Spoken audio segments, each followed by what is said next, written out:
아이들의 놀이소리 비유. 어렵지만 함께 장터 아이들의 놀이소리 비유. 두 번 시작. 장터 아이들의 놀이소리 비유. 장터 아이들의 놀이소리 비유. 오늘 본문은 마태복음 11장 16절부터 19절에 예수님께서 이 세대, 예수님 당시 세대뿐 아니고 지금 이 세대에 사람들이 하는 행위에 따라서 비유로 말씀하시는 것인데, 이 세대를 무엇으로 비유컨대 아이들이 장터에 앉아 제 동물을 불러 가로되 우리가 너희를 향하여 피리를 부르도 너희가 춤추지 않고 우리가 애곡하여도 너희가 가슴을 치지 아니한다 함과 같도다 하면서, 또한 얘기가 요한이 와서 먹지도 않고 마시지도 아니하며 저희가 말하기를 귀신 들겠다고 이렇게 비방하고, 또 예수님 인자로 오신 예수님이 와서 먹고 마시고 매 말하기를 보라 먹기를 탐하고 포도주를 즐기는 사람이요 세리와 죄인의 친구라 하니 지혜는 그 행한 일로 인하여 옳다함을 얻느니라. 이렇게 오늘 본문에서 얘기하고 있습니다. 본문은 누가복음 7장 31절부터 35절에도 같은 내용이 들어있습니다. 오늘 본문 내용은 예수님, 세례 요한과 예수님이 전하는 말씀을 듣고 사람들이 그대로 행하지 아니하고 그 말씀을 신뢰하지 아니하고 오히려 그저 예수님 아무리만 해도 한쪽으로 듣고 한쪽으로 흘려 떠내려버려서 전혀 마음에 새김도 없을 뿐 아니라 오히려 세례 요한이나 예수님을 비방하는 소리, 다시 말해서 자기 기준에 맞춰가지고 맞니 안 맞니 비판하는 소리만 하고 있다, 이렇게 말씀합니다. 그러면서 이러한 세대에게 어떤 비유를 내릴까 하고 주님께서 장터에서 노는 아이들 소꿉장난하는 모습을 비유로 드는 겁니다. 소꿉장난하는데 두 가지 소꿉장난하는 것을 했는데, 하나는 아이들이 결혼식에 축제하는 모습을 재현시키는 겁니다.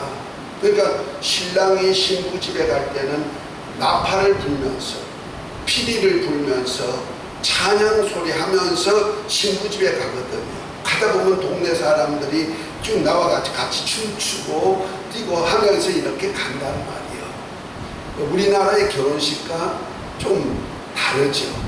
우리는 뭐 함사시오 하고 가지만은 그럴 때 이제 동네 사람들이 함사시오 하면 어떤 집이 딸 집이 결혼하는구나 이런 것 알 수가 있지만, 이스라엘은요 신랑이 신부 집에 갈 때는 피리를 불고 간다. 뭐 악기를 동원해 가다 보니까 동네 사람들이 축제죠. 결혼식이 축제. 그래서 아이들도 막 뛰어노는, 어른도 뛰어놀고 아이들도 놀고 그런단 말이에요. 또 하나는 장례식에 대한 놀이를 하는 거예요. 장례식은 어떻습니까? 죽은 사람이 있기 때문에 온 가족이 슬퍼하죠. 특별히 유대인의 장례식은요, 사람이 죽으면 같이 울어주는 사람이 나와요. 또 같이 울어줘요. 우는 사람이 있단 말이에요.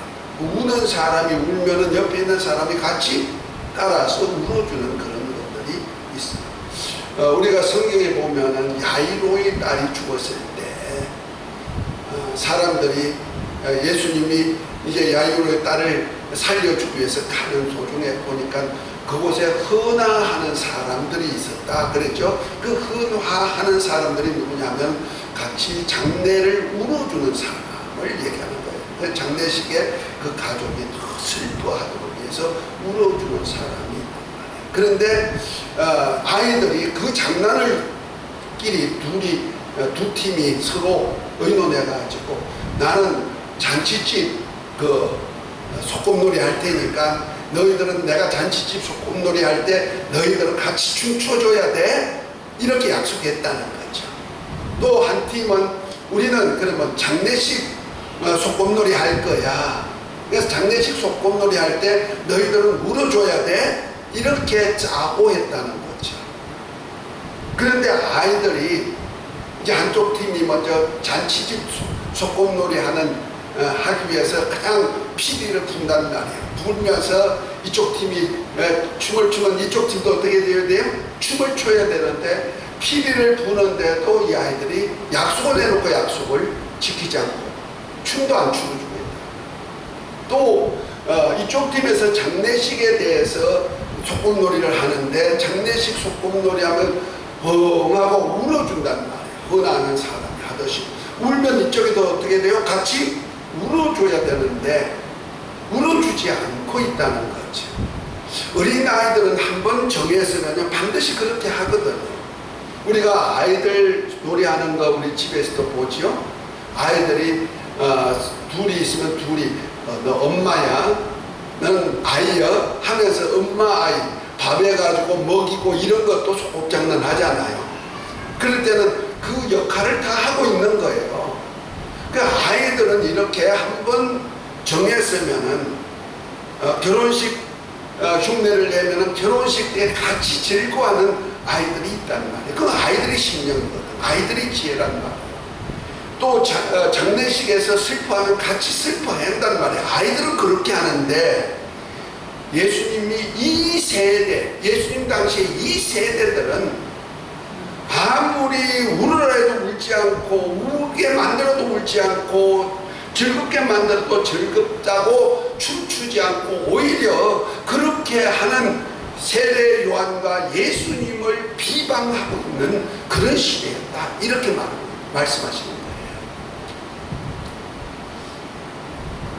세례 요한은 여자가 낳은 자 중에 가장 큰 자로서 하나님의 복음을, 하나님의 나라가 임하니까 너희가 율법 안에서 죄인인 것을 알지 않느냐? 죄인들은 회개하라 하면서 요단강에서 세례를 주는 일을 하는데 그가 제사장의 아들이요 마지막 선지자가 되었으면은 제사장답게 선지자답게 이렇게 해야 되는데 광야에서 그냥 가죽옷을 입고 가죽띠를 띠고 그 먹는 음식도 제대로 먹지 않고 회개하는 마음에 자연식을 하고 있단 말이에요. 속전과 꿀을 먹고 있으니까, 메뚜기와 꿀을 먹고 있으니까 사람들이 어떻게 했다?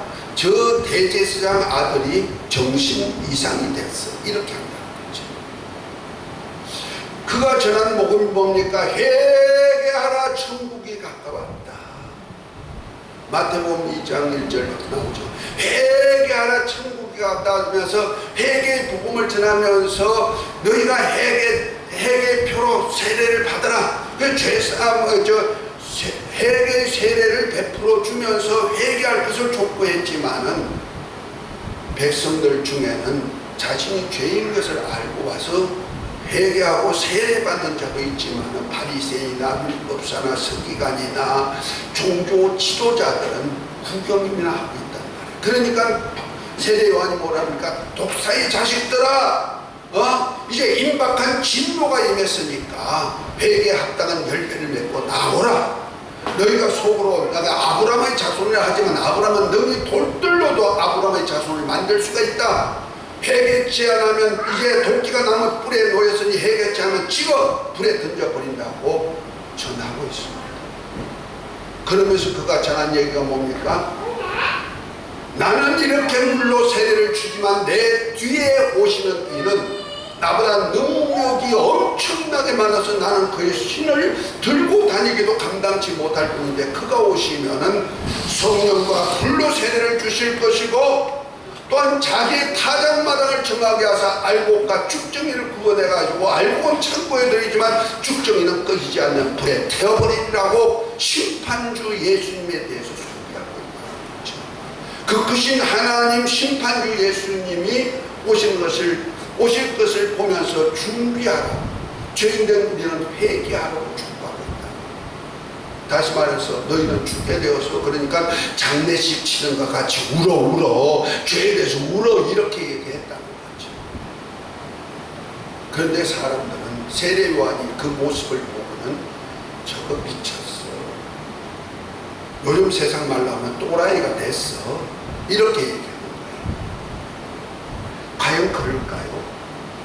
그는 자기 뒤에 오시는 이가 천국을 가지고 오시는데, 천국이 갖고 왔는데 그거는 심판주로 오셔서 세상을 심판하실 것인데, 알곡과 쭉정이를 갈라내고 신자와 불신자를 불러서 지옥의 불에 던지든지 아니면은 성령 주어가지고 하나님의 자녀가 되든지 이렇게 만드는 작업을 하실 텐데, 너희가 회개 합당한 열매를 맺어야 되지 않느냐, 너 죄에 대해서 슬피 울면서 너 죽었지 않느냐, 초상 치르듯이 베옷을 입고 울어야 되지 않느냐 하고 말합니다. 이것이 바로 율법이라는 거예요. 그런데 예수님은 그보다 더 큰 일, 요한이 광야에서 소개하는 이 바로 하나님의 아들이 오셨는데, 하나님의 아들은 나와가지고 또 전할 때는 천국이 갖고 왔다 회개하라면서 천국복을 똑같이 전한다. 마태복음 4장 1절부터 나오는 얘기지.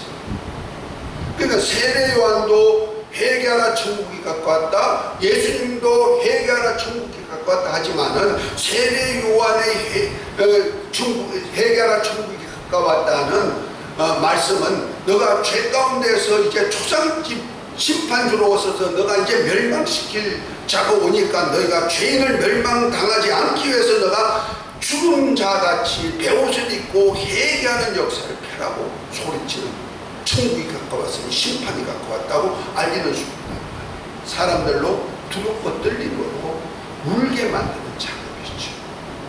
왜? 당장 죽게 돼 있습니다. 마치 니느웨 성이 하나님의 진노로 멸망을 시키고자 요나 선지자에게 알려줬더니, 요나가 아수르, 북왕국 이스라엘을 멸망시킨 아수르의 수도 니느웨가 망해야 마땅하니까 그가 망함을 위해서 도망가 버렸죠. 그런데 하나님은 그를 돌이켜가지고 고기 뱃속에다 잡아넣어가지고 고기 뱃속에서 태워내가지고라도 결국 니느웨 가가지고 복음을 전하게 만드는데 뭡니까? 회개하시오 40일 만에는 망합니다, 이 성이 망합니다, 다 죽습니다 하고 살 길을 조용조용히 얘기했더니 온 백성들이 왕으로부터 짐승 새끼까지 베옷을 입고 재에 앉아가지고 회개하니까 하나님이 그 니느웨 성을 살려주는 역사가 있듯이 세례 요한이 그 일을 했다는 거죠. 너 조상 만나게 됐으니까 네가 통회하면서 울어라, 죄에 대해서 울어라. 그러면 하나님의 국률이 풍성한 하나님이 천국의 은혜를 베풀어 주실 것이다. 이렇게 소리치고 했지만 사람들은 뭐라고 했다? 저 미쳤어, 대제사장 아들이 미쳤어, 이렇게 했다는 거지. 그런데 세례 요한이 소개한 예수님, 내 뒤에 오시는 이는 능력이 많아서 그 심판주일 뿐 아니라 그는 세상 죄를 지고 할 어린 양이 되셔가지고 우리 죄를 대속해주고 우리에게 은혜를 베푸실 분이 오실 거야 하고 알려준 예수님이 이 땅에 오셔서 요한으로부터 세례를 받으시고 이제 하나님의 성령과 능력을 기름 부음 받아가지고 나가면서 착한 일을 하시고 마귀에게 눌린 모든 죄를 고치는 그런 사역을 하시니까 그가 하는 소리를 듣고는 천국이 갖고 왔다 회개하라는 복음과 함께 전한다. 다시 말해서 예수님이 전하는 복음은, 예수님이 전하는 천국이 갖고 왔다 회개하라는 천국의 복음을 전하는 소리. 좀 세례 요한이 전하는 천국 갖고 왔다는 소리와 예수님이 회개하라 천국이 가까웠다는 조금 내용이 다르단 말이에요. 다시 말해서 예수님은 이제 천국의 것을, 천국의 기쁨, 천국의 행복, 천국의 잔치를 가지고 너가 왔으니까 너가 그 이 땅에서 죄 때문에 그 잔치를 누리지 못했던 그것을 누리기 위해서 너가 회개하라고 촉구하는 소리란 말이에요. 왜? 회개치 않으면 천국이 내게 임할 수가 없기 때문이죠. 예수님은 하나님의 아들이 창세전에 그리스도 안에서 우리에게 하나님의 아들들이 되게 하는 은혜를 가지고 이 땅에 와서 우리 죄를 위해서 대신 죽어주시고 많은 아들들을 이끌어서 저 영광의 나라, 신령한 하늘나라의 복을 주기 위해서 진작 고난의 종으로 와서 대신 죽어주시고 그의 생명을 주어가지고 많은 아들들을 얻고자 이 땅에 오셨다는 거죠. 다시 말해서 천국의 잔치 자리에 초대하려고 아들이 이 땅에 오신 거예요. 그래서 회개하라. 천국이 가까워졌을 때는 너가 회개해서 천국을 소유하는 자가 되어라 하고 말합니다. 이들은 세례요한이 여자 중에 가장 큰 자인데 이들이 바로 하나님 예수 그리스도를 통해서 믿음으로 낳은 하나님의 아들들은 여자가 낳은 자보다 더 큰 자로서 지극히 하늘로부터 난 자는 지극히 작은 자라도 저보다 크다 하는 이 복음 가지고 오신 분이 바로 예수 그리스도랍니다. 아멘. 그러니까 세례 요한은 초상집회 장례를 위해서 아이들에게 그렇게 쓰고 장난을 치듯이 그런 일을 했다면은 예수님은 또한 천국 잔치를 열어주기 위해서 아이들과 서로 짜가지고 잔치집 이런 흉내를 장난을 쳤듯이 하나님 아들 하나님께서 보내신 세례 요한은 죄인들에게 너가 이제 죽었으니 멸망하게 되어서 하면서 이렇게 초상집 잔치 하듯이 장난을 하듯이 이렇게 너희들이 그런 행동을 하라는 거예요.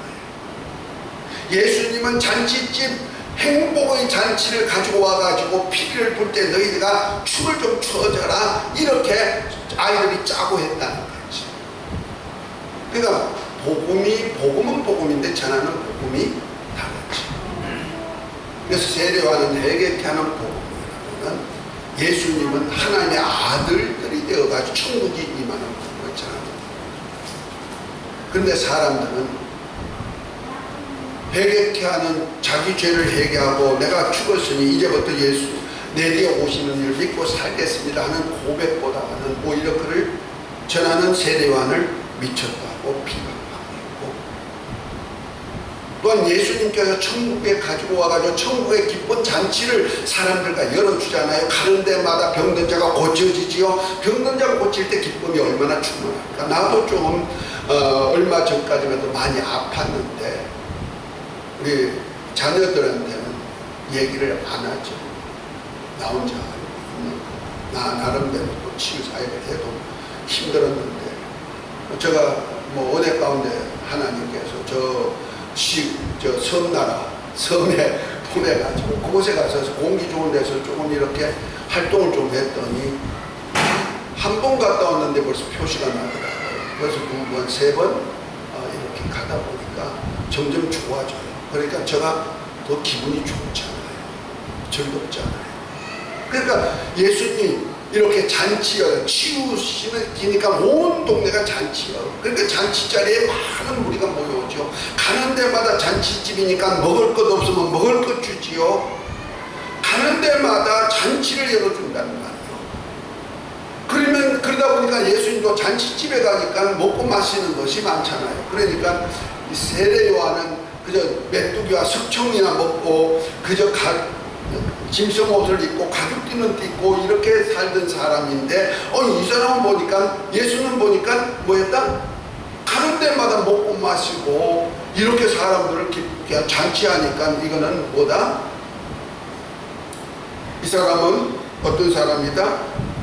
먹고 마시는 일이나 잘하는 사람이고 포도주를 즐기는 사람이고 오히려 죄인들과 친구가 되어 있다. 이렇게 비방했다는 거죠. 이것이 바로 유대인들 이 세대 사람들은 그렇게 했다는 거죠. 마땅히 아이들은 자기가 서로 짜고 장례식 할 테니까 너희 울어. 내가 울 때 같이 울어줘. 결혼식 장난을 할 때 내가 이제 피를 불고 혼인집 잔치할 때 너희들이 같이 춤춰줘. 이렇게 짰으면 아이들은 반드시 그렇게 한다는 거예요. 그래서 아이들이 그거 지혜롭다는 거죠. 무슨 얘기예요? 하나님의 말씀이 율법이든 하나님의 말씀이 은혜의 복음이든 다 하나님의 말씀이란 말이에요. 모세를 말미암아 온 율법을 전하는 세례 요한이든 천국 복음을 가지고 와서 은혜와 진리를 전하는 예수 그리스도의 말씀이든 다 하나님의 말씀인데 이 이 말씀 안에는 하나님께서 그에 대한 보응과 보상이 주어지게 되어 있다는 거죠. 그러니까 마땅히 아이들은 그렇게 얘기했고 장난을 치자고 해서 반드시 아이들은 그렇게 하는 지혜가 있다는 거예요. 그런데 이 세대는 지혜가 없어가지고 아이들처럼 하지 않는다는 거예요. 그것이 바로 오늘 본문 마지막 19절에 말하는 말이죠. 인자가 와서 먹고 마시매 말하기를 보라 먹기를 탐하고 포도주를 즐기는 사요 세리와 죄인의 친구다 하니 지혜는 그 행한 일로 인하여 옳다함을. 지혜가 뭐냐? 하나님의 말씀대로 행하는 그것이 바로 지혜다 하고 말합니다. 아멘.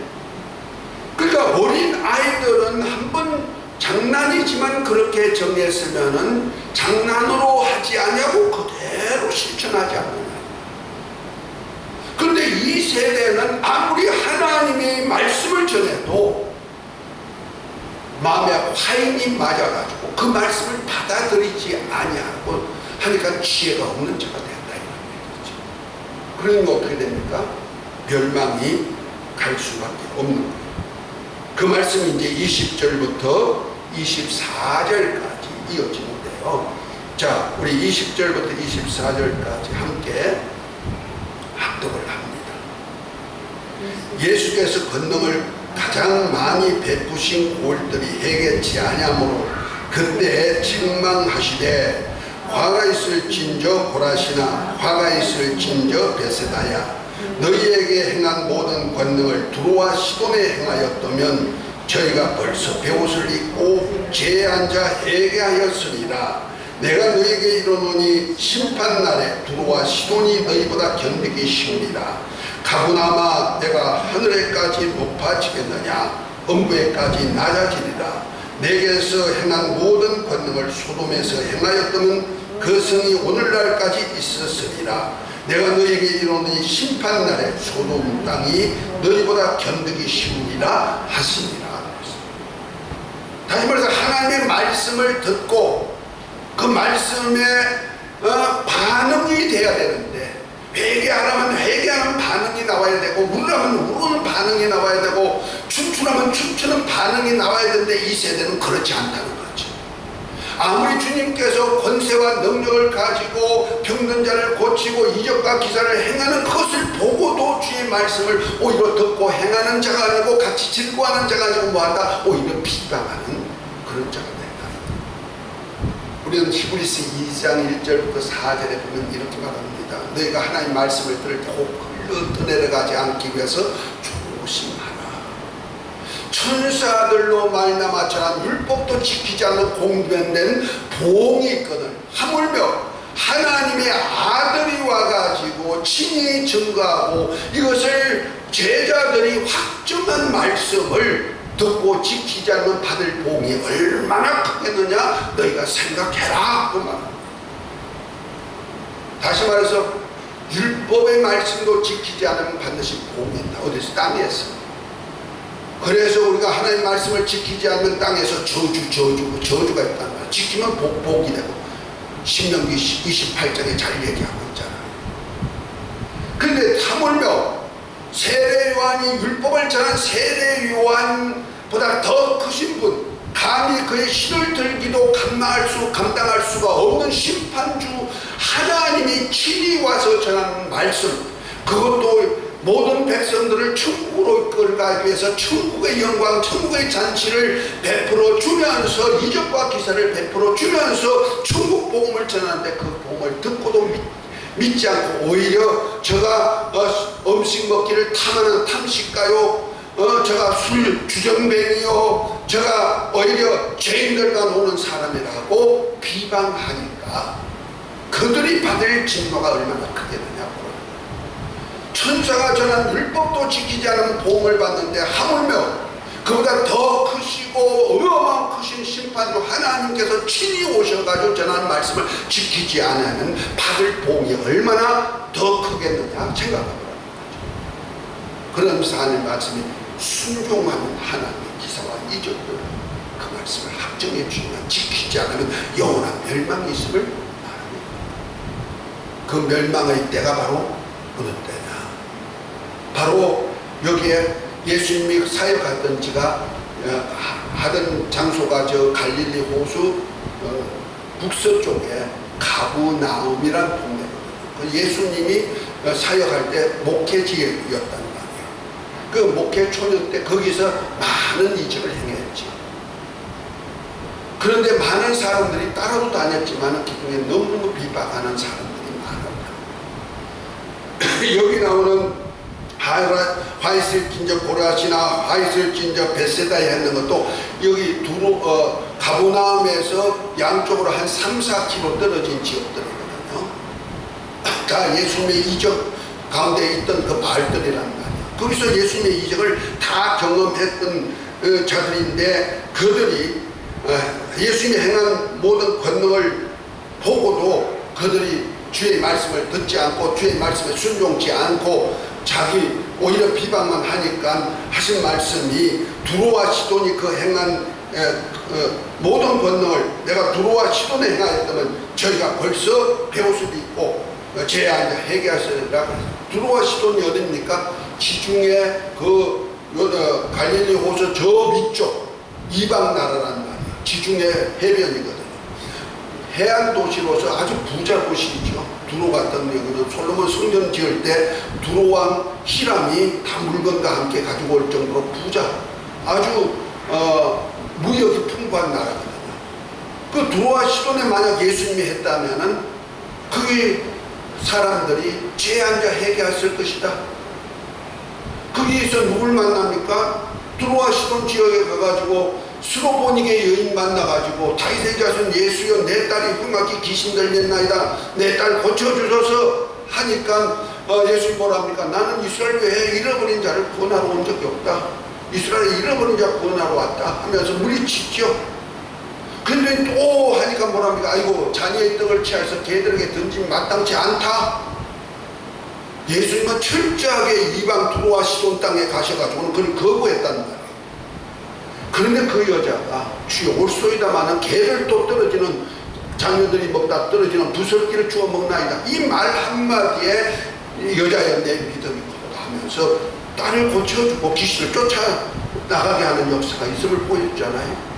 그들 또 예수님이 그곳에 만약 두로와 시돈 땅에 가가지고 그런 가브나움에서 행했던 그런 이적을 행했다면 그들은 죄 가운데 앉아서 회개할 것이다. 그런데 하나님의 백성이 있는 이들에게는 왜 회개의 역사가 없느냐 이런 얘기를 하고 있는 거예요. 왜 순종의 역사가 없느냐 이런 얘기를 하고 있는 거예요. 가브나움은 예수님의 목양지니까 얼마나 사람들이 위대하게 보겠어요. 이렇게 높은 콧대가 높은 그러한 가브나움인데 마지막 심판 때는 소돔성이 오히려 회개치 아니하고 그 이적을 많이 행한 것을 보고도 회개치 않고 주의 말씀에 순종치 않은 그 말은 소돔성보다가 더 못한 악한 그러한 처지에 들어간 것도 심판할 것도 말씀합니다. 우리는 신앙생활하는 거 그저 여기 와서 복 받으면 돼, 형통하면 돼, 잘 되게 할 거야. 하나님이 사람이니까 착각하지 말라 이런 얘기예요.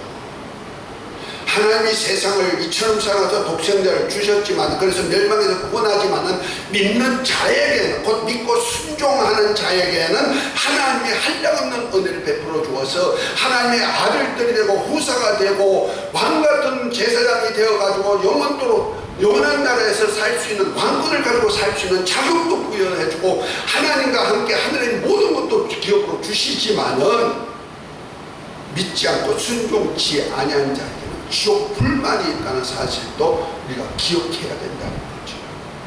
마치 소돔성이 유혹불로 멸하듯이 하나님의 영광을 보고도 그것을 순종치 않고 순종하지 못한 데서 회개치 아니하는 가브나움에 대해서는 소돔 같은 유황불이 더 견디기 쉬운 정도로 만들어버리겠다 하는 소리를 하고 있는 거예요. 만약 그러한 이적을 소돔성에서 행했다면 소돔성이 지금까지 회개하고 살았을 것이다. 그런데 가브나움은 그렇게 전국 복음 전에도 듣지 않는다.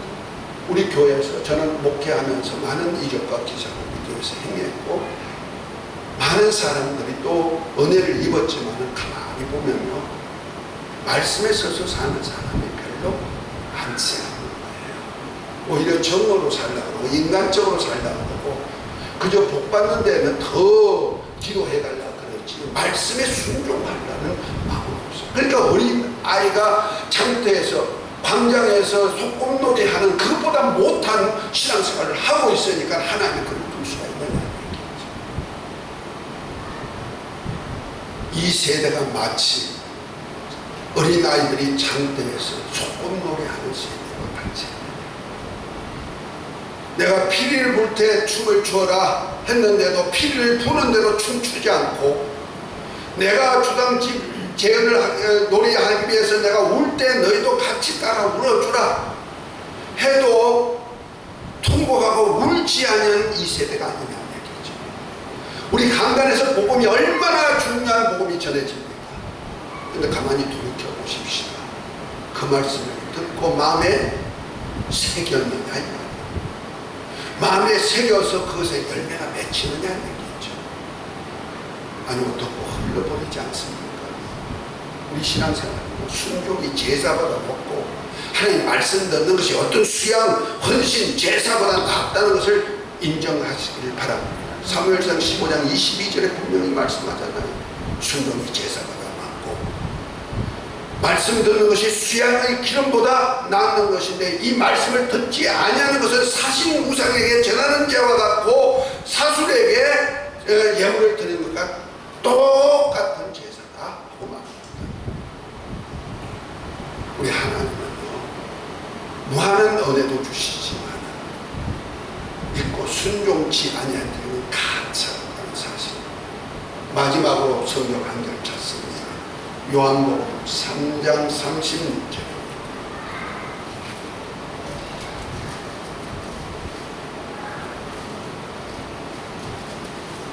이 말씀은 요한 사도가 주의 말씀을 그대로 답습해가지고 전한 말씀이니까 권장성 목사가 전한 얘기가 아니고 주님의 약속된 말씀인 줄 알고 읽겠습니다. 35절 36절 한번 읽습니다. 아버지께서 아들을 사랑하사 만물을 다 그 손에 주셨으니 아들을 믿는 자는 영생이 있고 아들을 순종치 아니하는 자는 영생을 보지 못하고 도리어 하나님의 진노가 그 위에 머물러 있느니라. 아주 귀한 얘기죠. 하늘과 땅의 모든 권세를 가진 그분이 이제 마지막에 저 아들을 믿는 자는 영생을 얻었다는 말이에요. 요한복음 3장 16절 같이 멸망에서 구원받았는데, 그런데 아들을 순종치 아니하는 자는 도리어 영생을 보지 못하고 뭐가 있다? 하나님의 진노가 있다. 이것이 바로 소돔과 고모라 그런 멸망이 있다, 이런 얘기입니다. 우리 신앙생활 예수님을 믿으시면 아멘, 믿었으면 이제 순종까지 가야 되는 거예요. 너희가 서로 사랑하라면 사랑하고 전도하라면 전도하고, 아멘.